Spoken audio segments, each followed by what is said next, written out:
Hi guys, this is the 12th part of the Arsenal Military Academy कि गो ज़नज़न लियांगचिन को थोड़ा सा नोटिस करने लगता है क्योंकि लियांगचिन तो वैसे ही रहती है जैसे वो पहले थी। बट गु ज़नज़न जब उसे नोटिस करने लगता है तो वो उससे लगता है कि वो उससे ज़्यादा जुनसान को प्रायोरिटी देती है, जो कि कहीं ना कहीं सच नहीं है। तो इसी बात से उसको बहुत ज़्यादा जलन महसूस होने लगती है। एंड इवन जब उसकी हेल्थ एग्ज़ामिनेशन का पता चलता है कि आज हेल्थ एग्ज़ामिनेशन है तो वो लियांगचिन को बचा लेता है क्योंकि वो जानबूझकर वेनजोंग से लड़ पड़ता है, जिसकी वजह से उन सबको पनिशमेंट मिल जाती है और वो कैसे ना कैसे करके हेल्थ एग्ज़ामिनेशन से बच जाते हैं।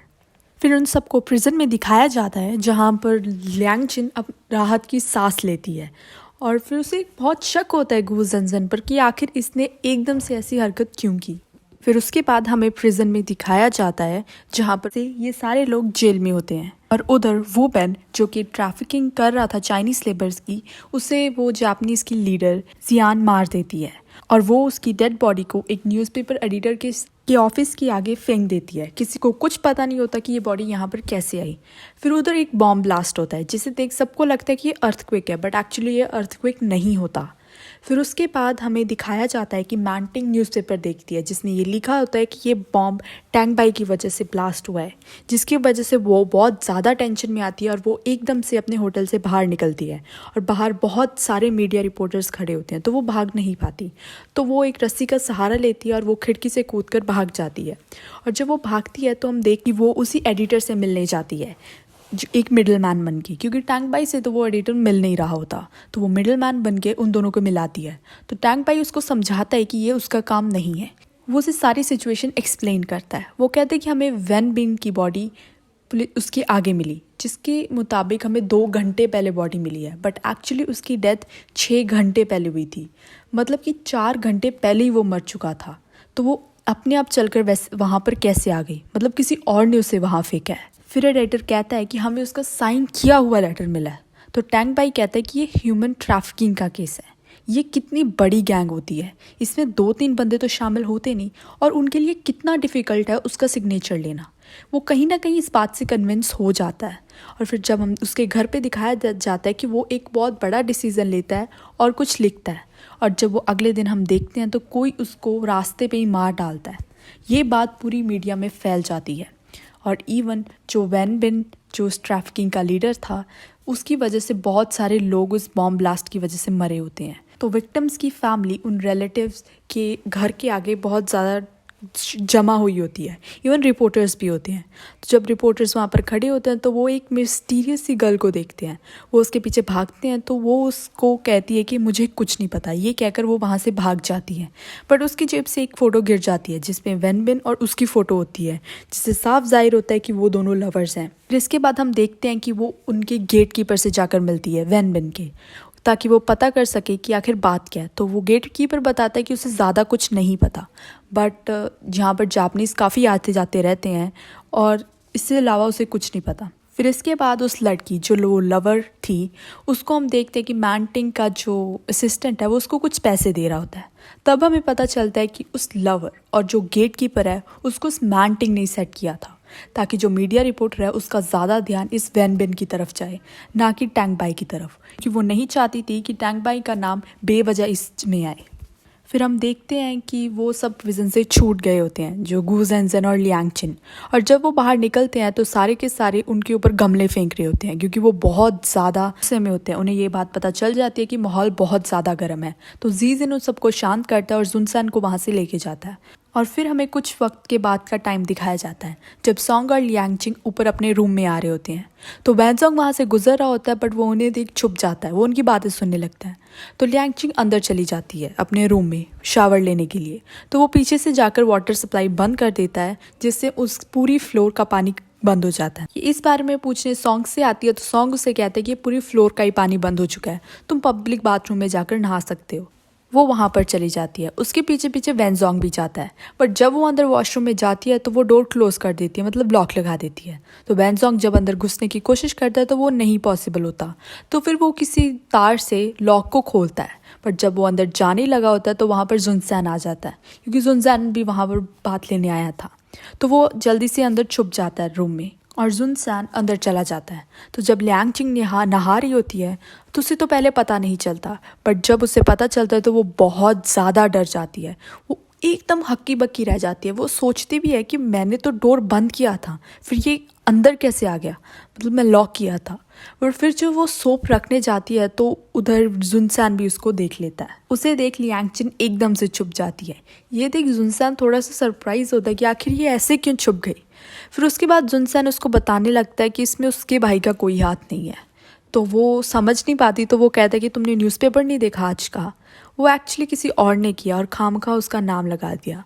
उसका बातों में ध्यान ही नहीं होता, बस वो खुद की टेंशन को वहाँ से बाहर निकलने की कोशिश कर रही होती है। फिर बाद में पता चलता है कि गू जंजन रूम में आता है। जब उसको लियांगचिन नहीं मिलती तो वो सॉन्ग से पूछता है, तो सॉन्ग कहता है वो तो पब्लिक बाथरूम में है। और जब उसे पता चलता है कि जुनसान भी वहीं गया तो वो भाग कर वहाँ जाता है। और जाता है तो वो जुनसान और जो लियांगचिन का वॉशरूम होता है उसके बीच एक और होता है। वो उस पे अंदर जाकर खड़ा हो जाता है, तो जुनसान की तरफ देखने लग जाता है। तो जुनसान कहता है कि तुम मेरी तरफ क्या देख रहे हो। तो वो कहता है मैं तुम्हारी तरफ क्या देख रहा हूँ, मैं नहा रहा हूँ, मैं शॉवर ले रहा हूँ। तो वो कहता है कपड़े पहन कर।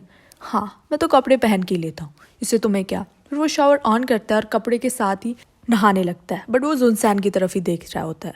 तो इससे इरिटेट होकर जुनसान वहाँ से निकल जाता है। और इन दोनों की बकवास में लियांगचिन भी अपने आप को कवर कर लेती है टॉवल से, और फिर जुनसान भी खिंचकर वहाँ से निकल जाता है। तो गू जंजन लियांगचिन को कहता है निकलो यहाँ से जल्दी, वैसे भी यहाँ पर बहुत गर्मी है। जब वो वहाँ से जाने लगता है तो उसका पैर एक सोप पर टकराता है, जिससे वो फिसल कर नीचे गिर जाता है। और जब वो नीचे गिरता है तो वो लियांगचिन को देख लेता है, जिससे उसे पता चल जाता है और लियांगचिन को भी पता चल जाता है कि इसे पता चल चुका है कि ये मैं भी एक लड़की हूँ। और वो ज़ोर से चिल्लाती है और उसके मुंह पर ज़ोर से एक पैर मारती है, जिससे उसे काफ़ी ज़्यादा चोट लगती है। फिर उसके बाद वो बाहर उसका वेट कर रहा होता है, और जब लियांगचिन बाहर निकलती है और वो सीधा अपने रूम में चली जाती है तो गू जंजन को साइड के रूम से आवाज़ आती है। तो जब वो उसे खोलने की कोशिश करता है तो अंदर से आवाज़ आती है कि मैं वैनजोंग हूँ, प्लीज़ जल्दी से खोलो। पर जब वो वैनजोंग की आवाज़ सुनता है तो वो रुक जाता है, एंड इवन वो एक और कुंडी लगाकर जिंदा लगाकर वहाँ से निकल जाता है कि ये इसी के लायक है। तो बट वैनजोंग को लगता है कि नहीं भाई, ये तो वहाँ पे की लेने गया है। और वो आराम से अंदर चेयर पर बैठता है कि अब वो बंदा आएगा, दरवाज़ा खोलेगा और फिर मैं बाहर जाऊंगा। तो रूम में आकर लियांगचिन बहुत घबराई सी बैठी होती है। और फिर जब गू जंजन एंटर करता है तो वो उससे कहती है कि तुम्हें काफ़ी टाइम से पता है ना। तो वो कहता है नहीं, ज़्यादा से नहीं। फिर उसको लुक देती है। फिर वो कहता है हाँ ठीक है, मुझे बहुत वक्त से पता है। फिर वो उससे तुम्हें कैसे पता है, क्या तुम मेरी जासूसी करते थे। फिर वो कहते पागल हो गई हो तुम। वो उसे चुप करने को कहती है। फिर उसे पूछते हैं और किसको पता है, बट वो फिर कोई भी जवाब नहीं देता। वो कहती मैं तुमसे कुछ पूछ रही हूँ। वो कहती तुम्ही ने तो बोला शट अप। फिर वो उसके पास आकर उसे बैठता और कहता है कि देखो तुम्हें तो मेरा एहसानमंद होना चाहिए कि मैंने किसी को बताया नहीं। तुम एक लड़की हो जो आर्सेनल मिलिट्री एकेडमी में आकर ट्रेनिंग ले रही है, एक डॉर्म में एक लड़के के साथ रहती है, स्पेशली मेरे साथ। और कोइंसिडेंटली हम पहले भी मिल चुके हैं। और देखो मैं समझ चुका हूँ कि तुम मुझे पसंद करती हो, तुम ये सब मेरे साथ रहने के लिए कर रही हो। तो वो कहती है सीरियसली तुम्हें लग रहा है मैं तुम पर लाइन मार रही हूँ। वो कहते हैं अरे हाँ बहुत, अरे इसमें घबराने वाली बात नहीं है। देखो बहुत सारी लड़कियों ने ट्राई किया है और कुछ लोगों ने तो बहुत अजीब अजीब से तरीके भी अपनाए, जिसमें से तुम टॉप करोगे, गारंटी। तुम्हारा बहुत डिफरेंट है। वो अपनी बकवास किए जा रहा था और लियांगचिन वहाँ पे कुछ ढूंढ रही थी। मतलब वो एक डब्बा उठाकर अपने सिर पे मार के देखती है, बट वो उसको सूट नहीं लगता। फिर वो झाड़ू उठाती है, फिर वो भी उसको सूट नहीं करता। फिर वो अंदर से एक बहुत बड़ा सा डंडा लेके आती है। फिर गू जंजन उससे पूछता है आखिर तुम कर क्या रही हो। तो जब उसे समझ आता है तो वो एकदम से उठता है, अरे यार पागल हो गई हो तुम ये कर क्या रही हो। तो फिर वो जाती है और डोर बंद कर देती है। और वो कहता है अच्छा देखो तुम अभी एक बच्चे हो, मुझसे पंगे लेने की ना तुम्हें भारी पड़ेगा। वो भी पूरी रेडी होती है और वो भी पूरा रेडी होता है। इन दोनों की फिर लड़ाई स्टार्ट हो जाती है। और फिर उधर मैंटिंग आती है। वो गू जंजन को ढूंढ रही होती है, बट एज वो एक स्टार है तो सभी उसको घेर कर खड़ जाते हैं। फिर जब वो डोर खड़काती है तो कोई गू जंजन का गेट नहीं खोलता। तो वो किसी को कहती है कि तोड़ के दिखाओ गेट। तो एक आगे आता है, वो जब गेट तोड़ता है तो हम देखते हैं कि चिंग गू ज़ेनज़ेन के ऊपर बैठी हुई है, जिससे साफ जाहिर था कि किसने किसको कितनी ज़ोर से और कितना बुरी हाल से पीटा है। So this was all for this part. Thank you guys.